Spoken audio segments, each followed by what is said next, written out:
Assalamualaikum warahmatullahi wabarakatuh. Perkenalkan, nama saya Leniawati, NPM 101211098 dari kelas B S1 Manajemen.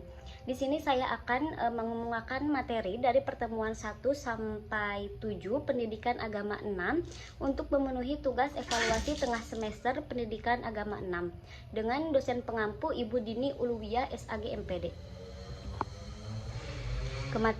Kematian adalah takdir seluruh makhluk, manusia ataupun jin, hewan ataupun makhluk-makhluk lain, baik lelaki atau perempuan, tua ataupun muda, baik orang sehat ataupun sakit. Seperti dalam firman Allah Ta'ala berikut ini. Artinya, setiap yang bernyawa akan merasakan mati dan hanya pada hari kiamat sajalah diberikan dengan sempurna balasanmu. Barang siapa dijauhkan dari neraka dan dimasukkan ke dalam surga, sungguh dia memperoleh kemenangan. Keutamaan mengingat kematian dalam semua keadaan. Rasulullah SAW bersabda, yang artinya sering-seringlah mengingat sesuatu yang merusak kelezatan. Hadis riwayat At-Tirmizi. Aisyah radhiyallahu anhu bertanya, "Wahai Rasulullah, apakah ada orang yang akan dikumpulkan bersama para syuhada?" Beliau bersabda, "Ya, ada, yaitu orang yang ingat mati sebanyak 20 kali sehari semalam."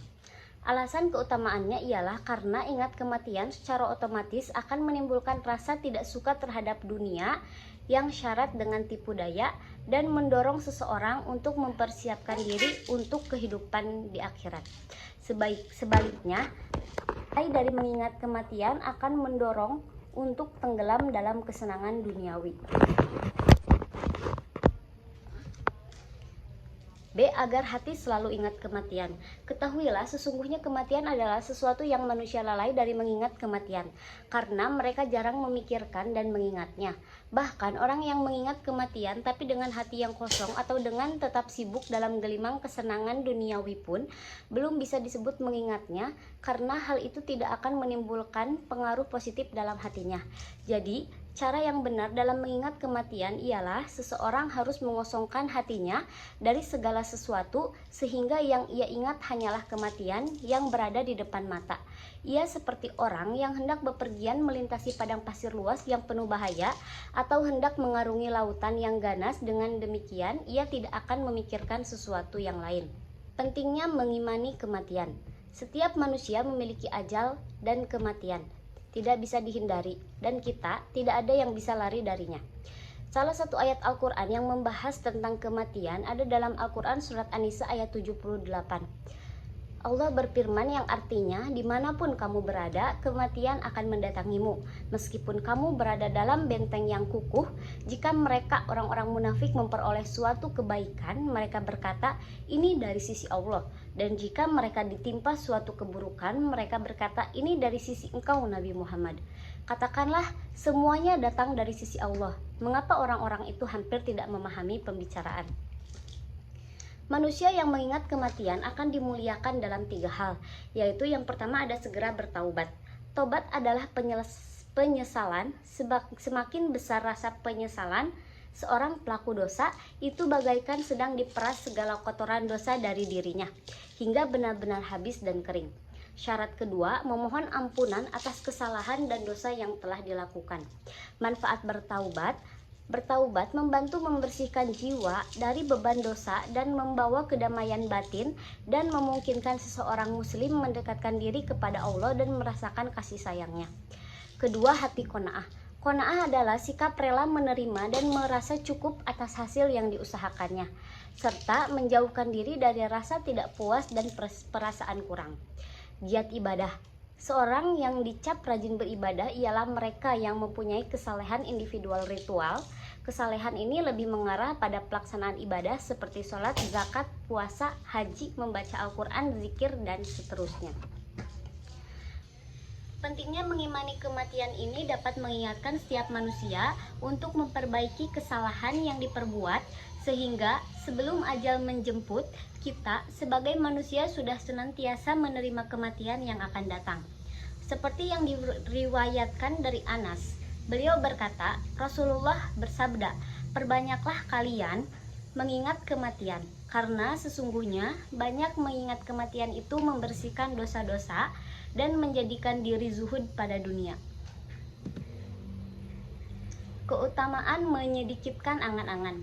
Keutamaan menyedikitkan angan-angan ada 8, yaitu yang pertama ada orang yang berharap dapat hidup abadi di dunia. Kedua, orang yang berharap sampai lanjut usia semaksimal mungkin. Ketiga, orang yang berharap hidup setahun saja. Keempat, orang yang berharap hidup beberapa waktu. Kelima, orang yang berharap dapat hidup sehari semalam saja. Keenam, orang yang mengira usia tidak lebih dari 1 jam. Ketujuh, orang yang yakin usia hanya 1 saat. Dan kedelapan, orang yang merasakan kematian di depan mata. Faktor yang menimbulkan banyak angan-angan dan cara mengatasinya. A. Cinta dunia, dan B. Kebodohan. Tingkatan manusia dalam kaitan dengan angan-angan ada 2. Yang pertama segera beramal kebajikan, dan kedua peringatan bagi yang menunda-nunda. Selanjutnya ada dahsyatnya sakaratul maut menjelang kematian. Ada 5. Yang pertama, kematian bersifat memaksa dan siap menghampiri manusia walaupun kita berusaha menghindarkan resiko-resiko kematian.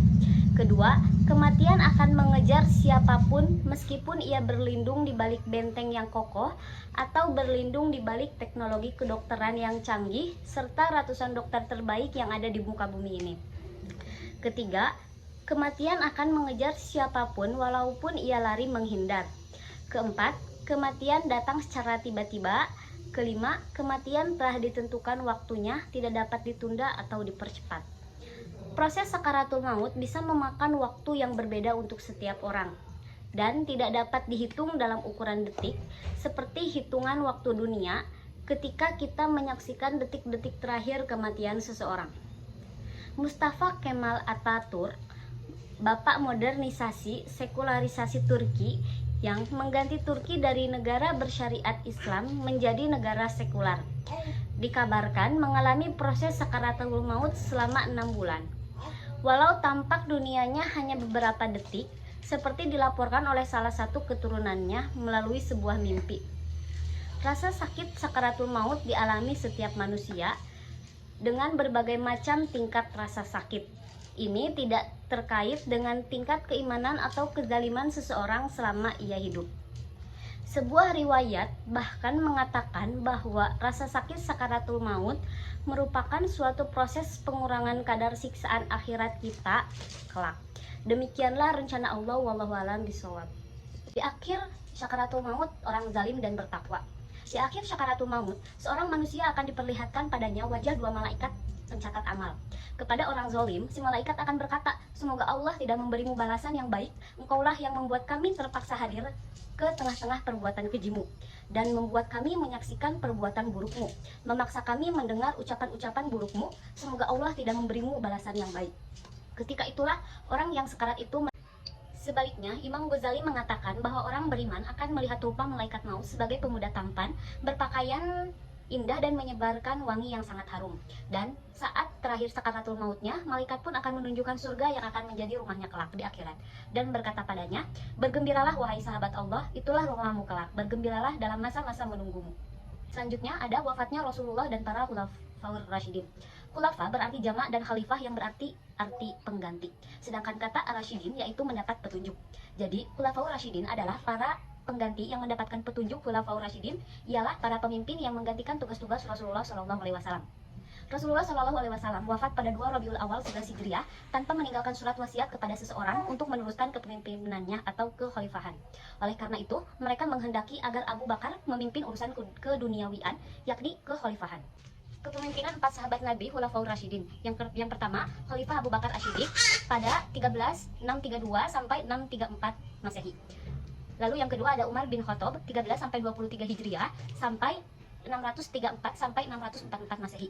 Ketiga, Utsman bin Affan 23 sampai 36 Hijriah atau 644 sampai 656 Masehi. Dan yang terakhir Ali bin Abi Thalib 36 sampai 41 Hijriah atau 456 sampai 661 Hijriah Masehi. Sekian pemaparan materi yang dapat saya rangkum dari pertemuan 1 sampai 7. Terima kasih atas perhatiannya, mohon maaf atas segala kekurangannya. Wassalamualaikum warahmatullahi wabarakatuh.